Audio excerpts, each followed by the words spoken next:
Come and get it.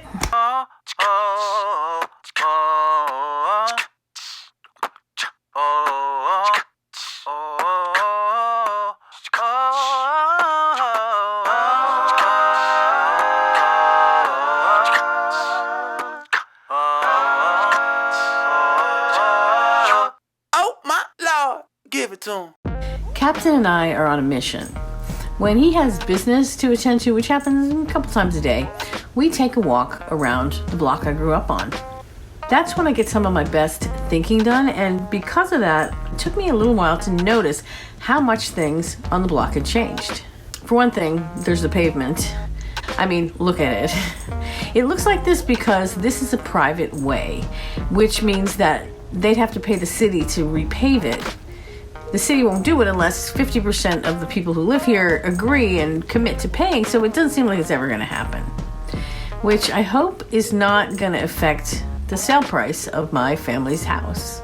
It's going on the market soon. That bus out there is my house, but I've been living in the house for a few years now, taking care of my mom, until recently because she just moved to assisted living.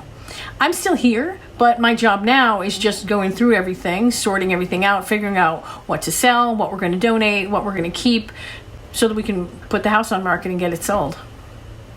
I'm sorting through tons and tons of photos, and in the process, I found this. This is a picture of what our house looked like when we moved in. I had never seen this before. There are a lot of pictures here, but there's not a lot of the house, at least of the house how it looked then. That's me. I was 2. Kid-wise, it was just me and Eddie then.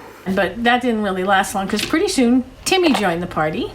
My mother was home with 3 kids under the age of 5 at the same time, and she wasn't even 25 then. I can't even imagine that. But they were still not done because pretty soon Leslie came along and then Sean, and that's where it stopped, thank God, because 7 people, this house was getting small.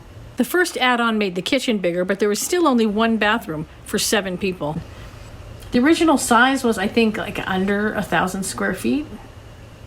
That's literally considered a tiny house now.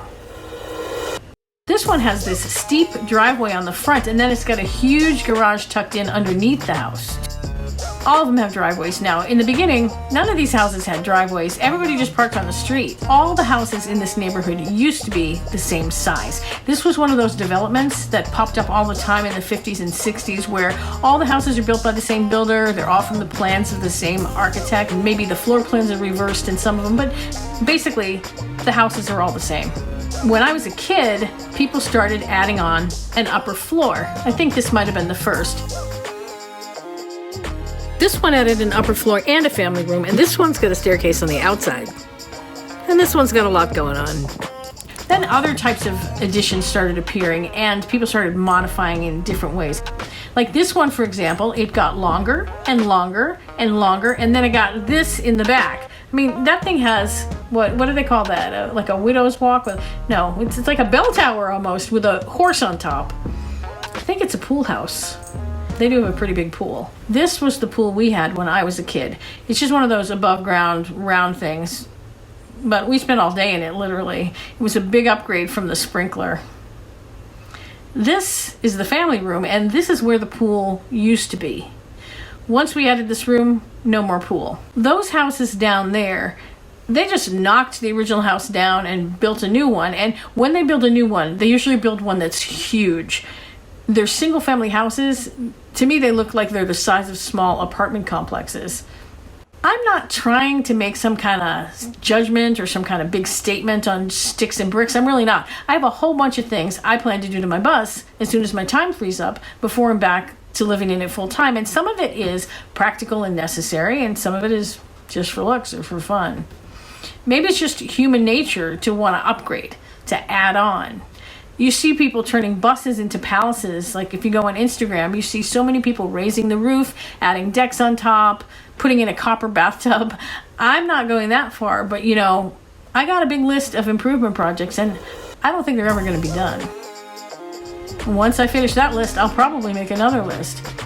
It's possible that the person who buys our house is going to just knock it down and build a totally new one, maybe the size of an apartment building. I don't know. That used to really bother me, but I'll tell you a secret. I don't care. I don't care at all. Not anymore. Not after going through all this stuff. I just want to get in my bus and get back on the road, because the house really was the people, right?